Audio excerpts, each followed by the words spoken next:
We all know the story of Cain and Abel. These were the first children of Adam and Eve in the Old Testament, in the biblical text. The story goes that the two presented sacrifices to the Most High, and the Most High was pleased by the sacrifice made by Abel. Cain, seeing that he was not being favored by the Lord, attacked his brother and killed him, thus recording the first murder in the history of humankind. The story is well repeated in different traditions and religious texts all over the world. However, what is the true Cain and Abel story? Is this a real story, or is it just one of the many myths that are handed down from generation to generation through word of mouth and later through text recordings? In this video, we're going to look at the story of Cain and Abel from a Jewish perspective. Apart from that, we're going to raise some pertinent questions that arise in the book of Genesis in the story. Sit back and enjoy the ride. But before we do so, make sure you subscribe to the channel so that you get notified when we post new content. This is the story of Cain and Abel from a Jewish legend.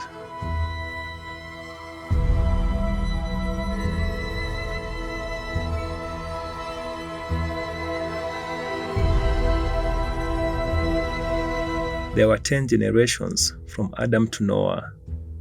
This goes to show how long-suffering is the Lord, for all the generations provoked him into anger until he brought the great deluge upon them.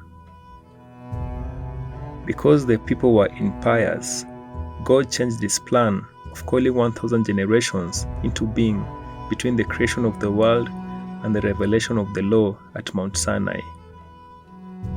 974 he suppressed before the flood.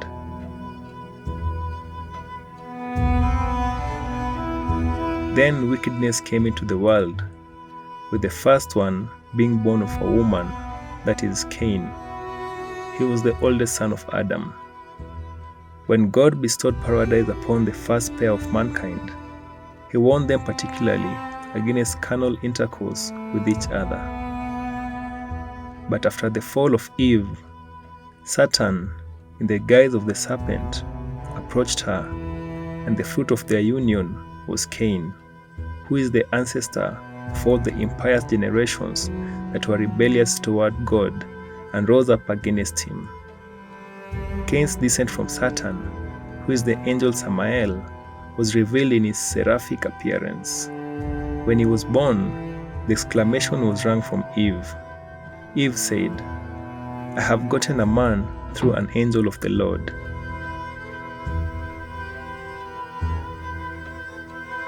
Adam was not in the company of Eve during the time of her pregnancy with Cain. After she had succumbed a second time to the temptations of Satan and permitted herself to be interrupted in her penance, she left her husband and journeyed westward because she feared her presence might continue to bring him misery.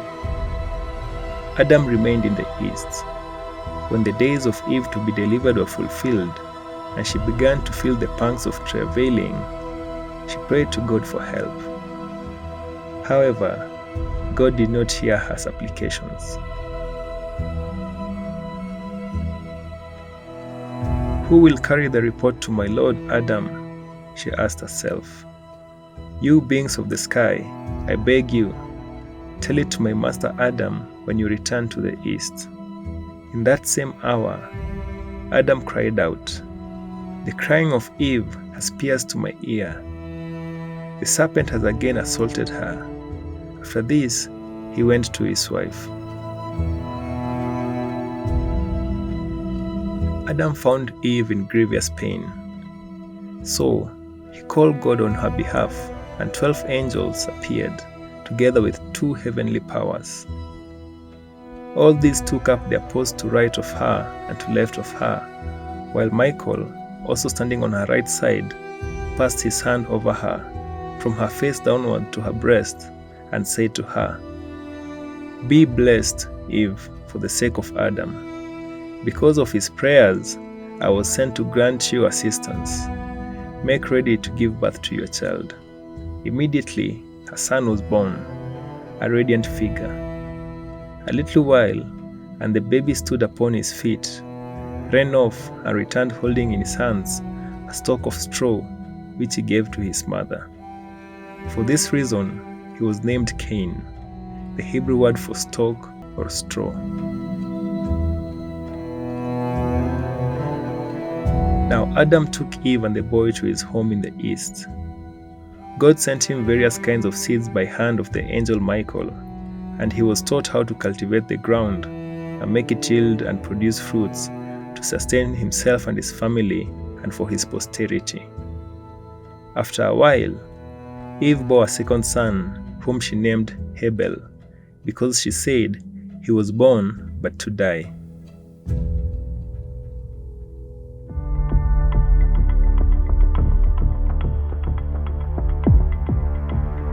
The slaying of Abel by Cain did not come as a wholly unexpected event to his parents. In a dream, Eve had seen the blood of Abel flow into the mouth of Cain, who drank it with avidity, though his brother entreated him not to take all. When she told her dream to Adam, Adam said, lamenting, "Oh, that this may not portend the death of Abel at the hand of Cain." He separated the two lads, assigning to each an abode of his own, and to each he taught a different occupation. Cain became a tiller of the ground, basically he was a farmer, and Abel became a keeper of the sheep, or a shepherd. It was all in vain though. In spite of these precautions, Cain still slew his brother.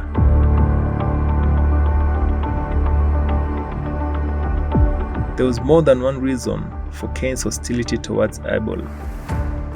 The hostility began when God had respect unto the offering of Abel and accepted it by sending heavenly fire down to consume it, while the offering of Cain was rejected. The two boys had brought their sacrifices on the 14th day of Nisan at the instance of their father, who had spoken thus to his sons. This is the day on which, in times to come, Israel will offer sacrifices. Therefore, bring your sacrifices to your Creator on this day, so that he may take pleasure in you.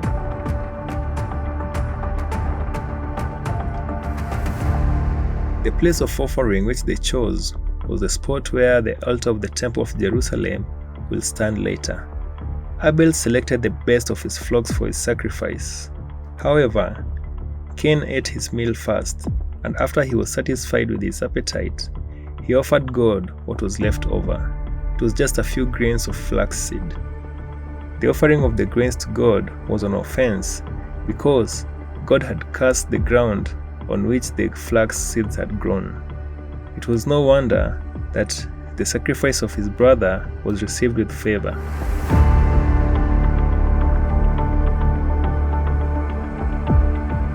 On offering the sacrifice of the flax seeds, Cain was struck with an illness and his face turned black as smoke. However, his disposition did not change, even when God spoke to him and told him, "If you mend your ways, your guilt will be forgiven.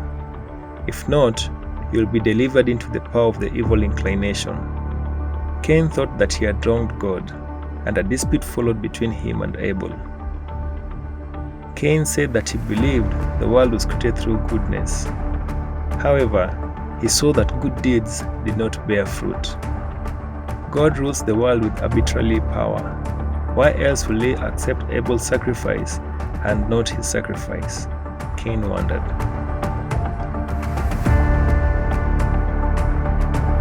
Abel opposed him. He maintained that God rewards good deeds without having respect unto persons. If his sacrifice had been accepted graciously by God, and Cain's sacrifice was not, then it was not because God ruled the world with arbitrary power. Rather, it was because of Abel's deed, which were good, while Cain's deed were wicked.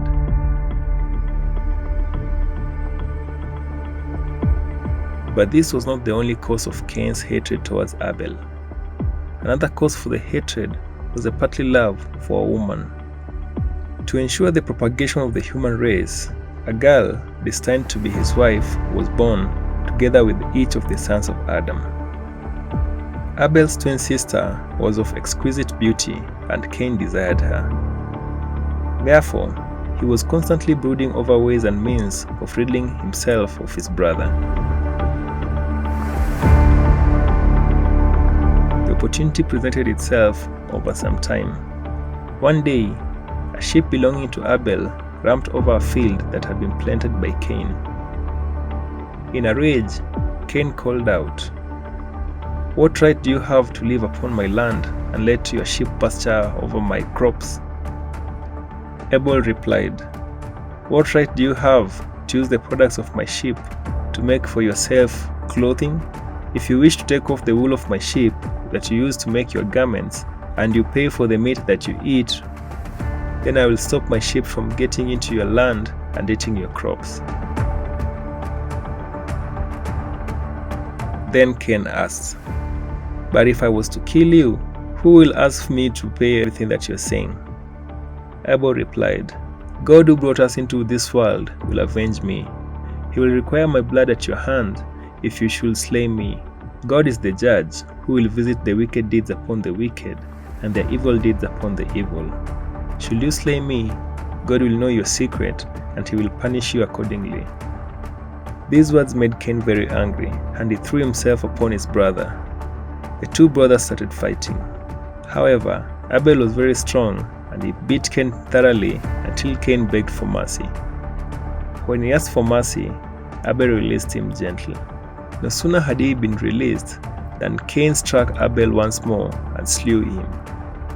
So true is the saying, "Do the evil no good, lest evil fall upon thee."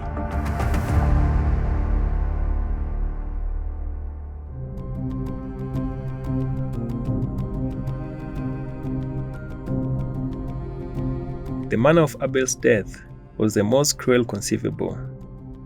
Not knowing what injury was fatal, Cain pelted all parts of his body with stones until one struck him on the neck and killed him. After committing the murder, Cain fled, saying, "My parents will demand account of me concerning Abel, for there is no other human being on earth." This thought had just crossed his mind when God appeared unto him and addressed him in these words, "You can flee before your parents, but you cannot flee from my presence. Can you hide yourself in secret places that I cannot see?" Abel had shown Cain mercy and refrained from killing him when he had the power. However, when Cain had the opportunity of slaying him, he did not hesitate. God asked Cain, "Where is Abel your brother?" Cain answered, "Am I my brother's keeper? You are the one who watches over all creatures, yet you want me to tell you where Abel is? Yes, I slew him, but that did not create the evil inclination in me. You guard all things. Then, why did you let me kill him? You are the one who killed him, because you looked at him favorably over me. If you did not look at his sacrifice favorably than mine, he would still have been alive." But God said, "The voice of your brother's blood issuing from his many wounds cries out against you, and likewise the blood of all the pious who might have sprung from the loins of Abel." Also, the soul of Abel denounced the murderer, for she could find rest nowhere. She could neither soar heavenwards or abide in the grave with her body, for no human soul had done either before. Still, Cain refused to confess his guilt. He insisted that he had never seen a man killed, and how was he to suppose that the stones which he threw at Abel could take his life? Then, on account of Cain, God cursed the ground, that it might not yield fruit unto him. With a single punishment, both Cain and the earth were cursed, the earth because it retained the corpse of Abel and did not cast it above ground.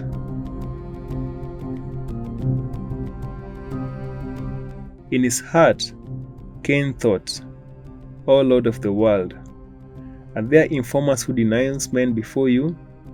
My parents are the only living beings, and they do not know of my deed. You live in the heavens, But how should you know what has happened on earth?" God replied, "You fool, I carry the whole world. I have made it and I bear it." This reply gave Cain the opportunity of feigning repentance. Cain said, "You carry the whole world, and my sin you cannot bear? Truly, mine is a sin that is too great to be borne. Yet yesterday you didn't banish my father from your presence. Today you want to banish me. In sooth, it will be said, your way is to banish." While this was a dissimulation and not true repentance, God granted Cain pardon. He removed the half of his curse from him. Originally, the curse had condemned him to be a fugitive and a wanderer on the earth. But now, he was no longer to roam the earth forever. He will only remain a fugitive. And so much was hard enough to have to suffer, for the earth quaked under Cain, and all the animals, the wild and the tame, among them the accused serpents, gathered together and decided to devour him in order to avenge the innocent blood of Abel.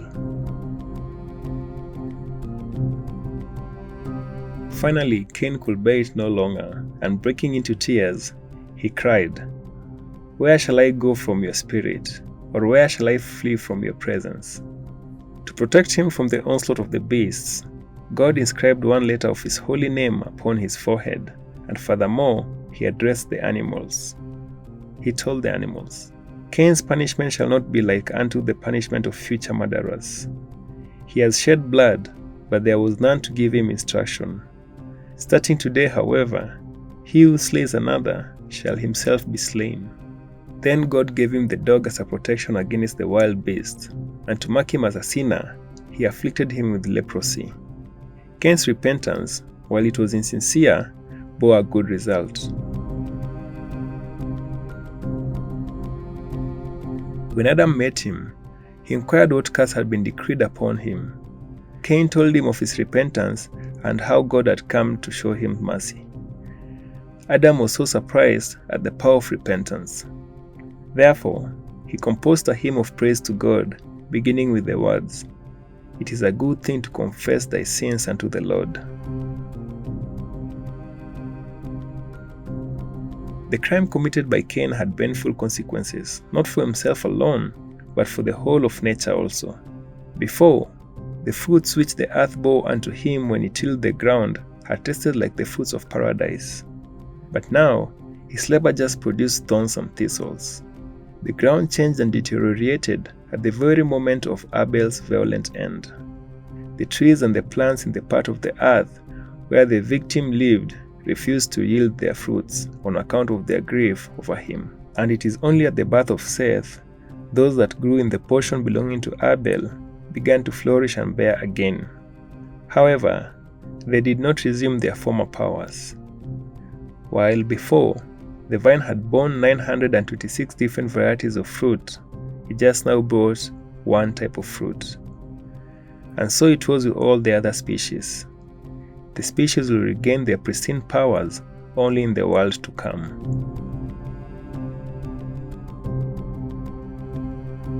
Nature was also modified by the burial of the corpse of Abel.